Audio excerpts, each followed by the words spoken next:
দাবি এক, দফা এক, প্রধানমন্ত্রীর পদত্যাগ। এই স্লোগান নিশ্চয়ই আপনাদের মনে আছে।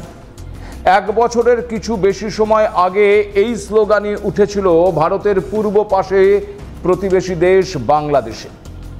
আর এবার সেই একইভাবে প্রধানমন্ত্রীর পদত্যাগের দাবি উঠল ভারতের উত্তর প্রান্তের প্রতিবেশী দেশ নেপালে। দুটি ছবি এই মুহূর্তে পাশাপাশি দেখুন। একটি গত বছর বাংলাদেশের ছবি আর অন্যটি আজকের নেপালে। দুটি ছবি দুটি দেশের হলেও মিল খুঁজে পেলেন কি? এখানেই শেষ নয়, এই দুটি ছবির সাথে আরও একটি ছবি যুক্ত করছি। এবার পরপর এই 3টি ছবি দেখুন। প্রথম দুটি আগেই দেখেছেন, তৃতীয় ছবিটি ভারতের দক্ষিণ প্রান্তের প্রতিবেশী দেশ শ্রীলঙ্কা। ভারতের 3 দিকের 3টি প্রতিবেশী দেশে বিভিন্ন সময়ে এই একই ছবি প্রমাণ করছে ঘটনাগুলো কোনো নিছক আর বিচ্ছিন্ন ঘটনা নয়, বরং বলা যায় প্রতিটি ঘটনার চরিত্র এক, লক্ষ্য এক।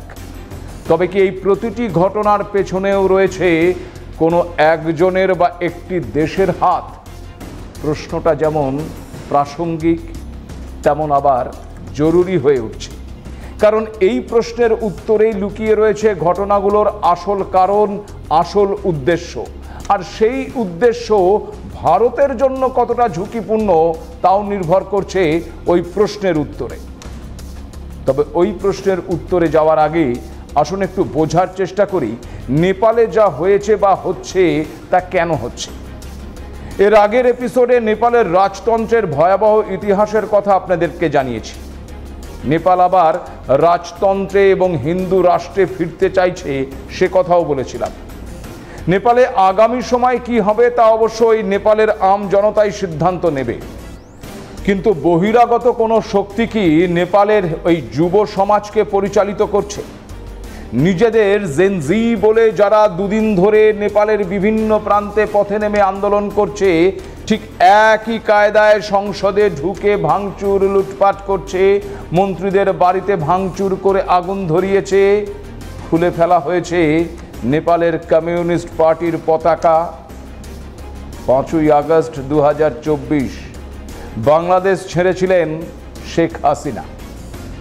9 সেপ্টেম্বর 2025 নেপাল ছাড়লেন কি কেপি শর্মা ওলি। আন্দোলনের ধরন এক, ছবি এক, আর প্রধানমন্ত্রীর দেশ ত্যাগ। সমগ্র ছবি দেখে সত্যি কি মনে হয় যে ওই 26টি সমাজ মাধ্যমের উপরে নিষেধাজ্ঞা জারি করা হয়েছে বলেই নেপালে এই ঘটনা ঘটেছে? আসুন বিষয়টা একটু বোঝার চেষ্টা করি। নেপালের তরুণ প্রজন্ম পথে নেমে যে বিক্ষোভ দেখালো তার প্রধান কারণ হলো নেপালে 26টির বেশি সোশ্যাল মিডিয়াকে নিষিদ্ধ করে দেওয়া হয়েছে। জেনজি রেভলিউশনের দাবি সরকারকে এই সিদ্ধান্ত প্রত্যাহার করতে হবে। কিন্তু আপনারা জানেন কি নেপাল সরকার ওই 26টি সোশ্যাল মিডিয়াকে কেন নিষিদ্ধ করেছিল? নেপাল সরকার চেয়েছিল সামাজিক মাধ্যমগুলো রেজিস্টার হতে হবে, সমস্ত কোম্পানির অফিস নেপালে থাকতে হবে, কন্টেন্ট নিয়ে লোকাল আধিকারিক নিযুক্ত করতে হবে যাতে প্রয়োজনে কন্টেন্টে জরুরি ভিত্তিতে পরিবর্তন করা যায়, ইউজার্সের ডেটা শেয়ার করাও বাধ্যতামূলক করতে হবে। আপনারা ভাবছেন কেন এই সমস্ত নিয়ম নীতি? আপনাদেরকে জানিয়ে রাখি এই সমস্ত নিয়মগুলি আমাদের ভারতে এবং সমস্ত ইউরোপীয় দেশে লাগু আছে।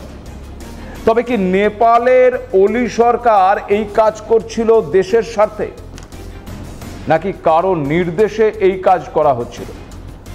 এক্ষেত্রেও আপনাদেরকে জানাই নেপালের ওলি সরকার সোশ্যাল মিডিয়া নিয়ে যা করছিল তা করছিল অ্যাকচুয়ালি ওই দেশের সর্বোচ্চ আদালত সুপ্রিম কোর্টের নির্দেশে। 2020 সাল থেকে নেপালে সুপ্রিম কোর্টের সমাজ মাধ্যমের কোম্পানিগুলির বিনা লাইসেন্সে ব্যবসা, বিজ্ঞাপন ইত্যাদি নিয়ে বেশ কয়েকটি আবেদন জমা পড়ে এবং শুনানি হয়। সুপ্রিম কোর্টই নির্দেশ দেয় সমস্ত বিদেশি সমাজ মাধ্যমকে নেপালে অপারেট করার জন্য আইনত রেজিস্টার করতে হবে। এরপর নেপাল সরকার যাদের রেজিস্ট্রেশন নেই তাদের 7 দিন সময় দেয়, কিন্তু ফেসবুক, টুইটার, মেটা কেউই এ বিষয়ে কোনো সাড়া দেয়নি।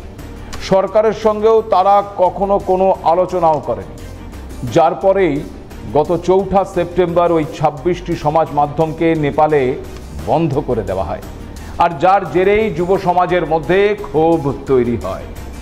সোমবার পথে নেমে বিক্ষোভ দেখায় তারা, কিন্তু সেই বিক্ষোভকে প্রতিহত করতে যে উপায় অবলম্বন করা হয় তা কি আদৌ গ্রহণযোগ্য?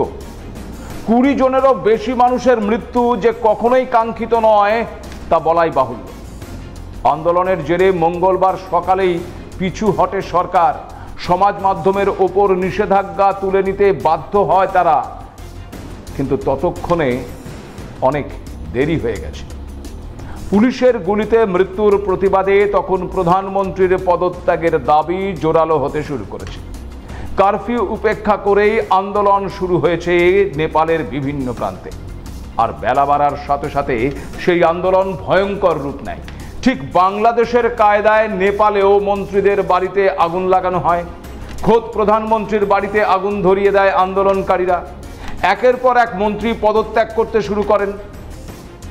ক্রমবর্ধমান বিক্ষোভের জেরে ভাইসিপতি থেকে মন্ত্রীদের সরিয়ে নেয় সেনাবাহিনী। এদিন আর প্রতিহত করার চেষ্টা করেনি সেনা বা পুলিশকে। আন্দোলনকারীরা ঢুকে পড়ে সংসদ ভবনের ভেতরে, আর তারপরের ছবিটা বড়ই চেনা।